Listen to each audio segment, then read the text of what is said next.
China spent $1 trillion over 20 years. Highways, high-speed rail, canals. China doesn't need to fire a single missile at it. They already found a way in, and it has nothing to do with their weapons. You remember 2017. North Korea threatened to shoot missiles directly at Guam. The whole world looked up at the sky. Fast forward to today.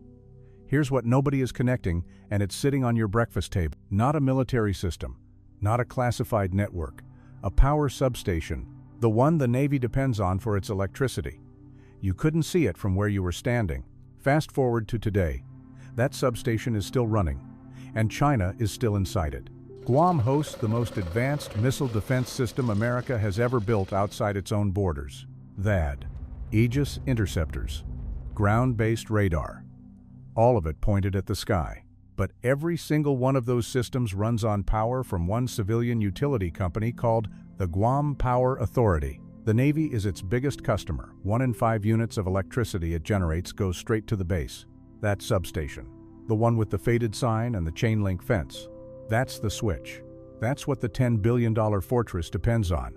I went through CISA's 2024 advisory, Microsoft's Volt Typhoon disclosure, Bloomberg's GPA investigation, CFR strategic analysis, Congressional Research Service report. Here's what stopped me cold. CISA didn't just say China hacked Guam. They said China had been inside undetected for at least 5 years before anyone noticed.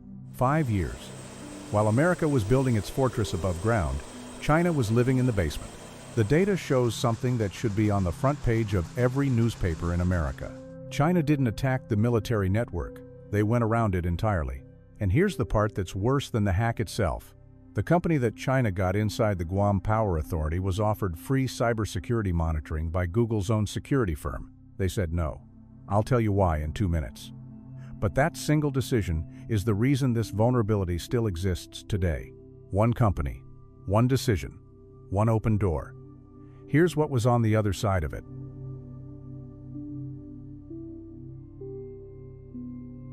Here's the full picture. The most powerful military base in the Western Pacific, closer to Beijing than to Hawaii, is electrically dependent on a single privately owned civilian utility. Not a hardened military system. Not a redundant grid. One company, one set of substations, one point of failure. The Navy doesn't own the switch. Guam Power Authority does. And in 2022, someone else was already inside it. Pattern 1. A Chinese state-sponsored group called Volt Typhoon has been active inside American infrastructure since 2021. Not stealing data, not leaving ransomware, just mapping. Learning where the kill switches are, which pipe controls which system, which node, if cut, takes down the most. They weren't robbing the house. They were memorizing the floor plan. Pattern 2.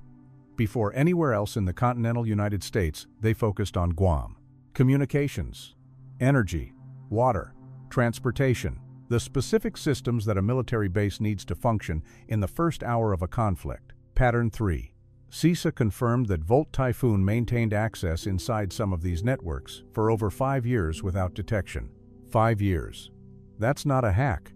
That's not an intrusion. That's a tenant who was given a key and never asked to leave. 3 patterns.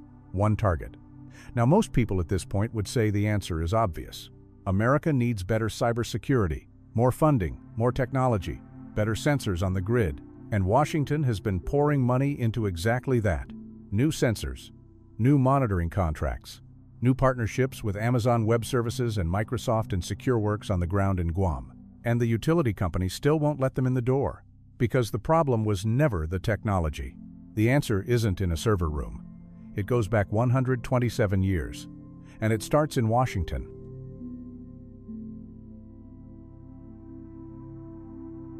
Here's what everyone sees. America builds up Guam. China hacks Guam.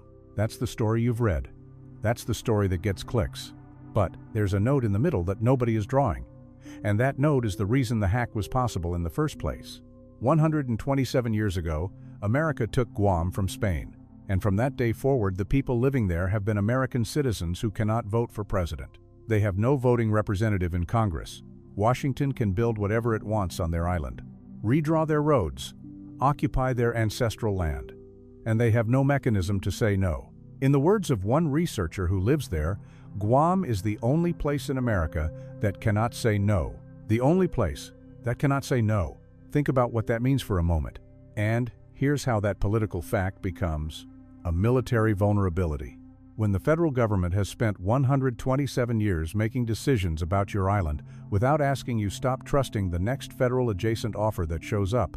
In 2022, Google's cybersecurity firm Mandiant offered to monitor the Guam Power Authority's network for free. The GPA said no, not because they're naive, because trust, once broken across generations, doesn't come back just because someone shows up with good intentions and a laptop. The telecom companies on the island did the same thing. When Congress sent a delegation to Guam in 2024 to assess the vulnerabilities, the telecoms refused to share their security data. Competitors don't share weaknesses. Not with each other, not with Washington, not with anyone they don't trust. Which is everyone. The fortress has a gap. Washington put it there, and Volt Typhoon walked straight through it. Here's the paradox that should make you angry. Washington did the hard thing, the expensive thing, the visible thing.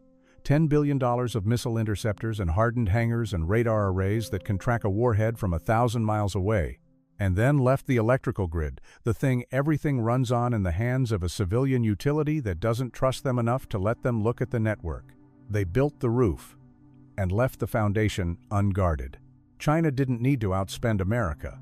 They didn't need a better missile. They needed to find the one place where the most powerful military in the world depends on a company it doesn't control. And they found it. On an island the size of Chicago. Stay with me, because what comes next changes how you see everything I just showed you. Here's what this means for your life right now. 6 months from now, if tensions over Taiwan escalate, Guam becomes the launch point for everything America does in response. Every plan the Pentagon has assumes the lights stay on at Andersen Air Force Base, the most powerful military machine in the Pacific, dependent on whether someone pays the electric bill and whether the electric company trusts Washington enough to protect it. 12 months out, Congress is debating civilian grid hardening right now with almost no public attention. And here's the part nobody wants to say out loud. The vulnerability isn't a secret to Beijing. China's military planners know exactly what they found inside that grid. The question was never whether they could use it. The question is what they're waiting for.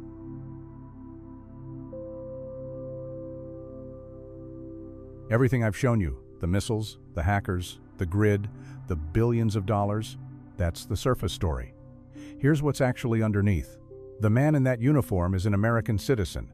He enlisted to defend a country whose president he has never been allowed to vote for. His grandfather did the same thing. His grandfather's grandfather did the same thing. 1 in every 8 people on that island has served in the U.S. military, the highest rate anywhere in America, and not one of them has ever cast a ballot for commander-in-chief.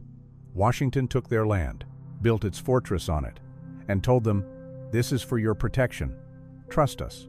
They stopped trusting. China noticed. Here's how this actually plays out, not worst case first. Here's what's most likely, because it's already happening. Most likely, Congress funds a partial grid hardening.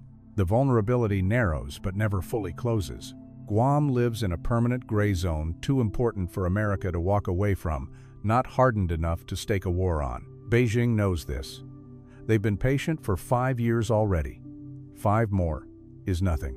Worst case, roughly 1 in 5. A Taiwan crisis before the grid is fixed. Volt Typhoon activates. The lights at Andersen go out before a single interceptor fires. $10 billion of missile defense. Useless. In the dark. Best case possible. But only if Washington does something it has never done in 127 years. Treats Guam's political status as a national security problem. Not a footnote. A live vulnerability. Because you cannot harden a grid if the people who run it don't trust you enough to open the door. The missile isn't the weapon here. The missing trust is.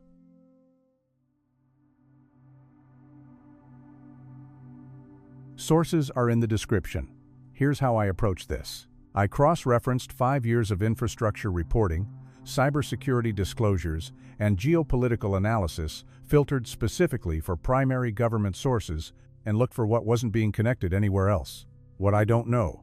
The classified details of how deep Volt Typhoon's current access goes inside the GPA network right now. And whether the 2024 congressional visit to Guam produced any binding commitments, those proceedings haven't been made fully public. Everything here is public data. The rest is above my pay grade. Somewhere on that island tonight, a family is having dinner. Maybe a veteran. Maybe someone whose grandfather fought alongside American soldiers in World War II and waited 3 years in a Japanese prison camp for liberation. The base lights are on in the background. They've always been on. Those lights in the background have been on for 80 years.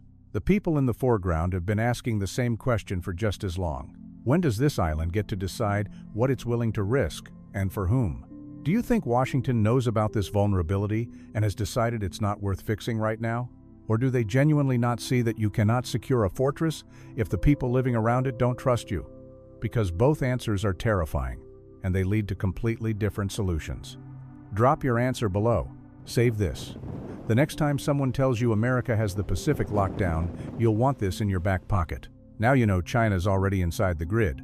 What you don't know yet is what signal they sent to Washington in 2024 about what they plan to do with it. That one's a whole other story.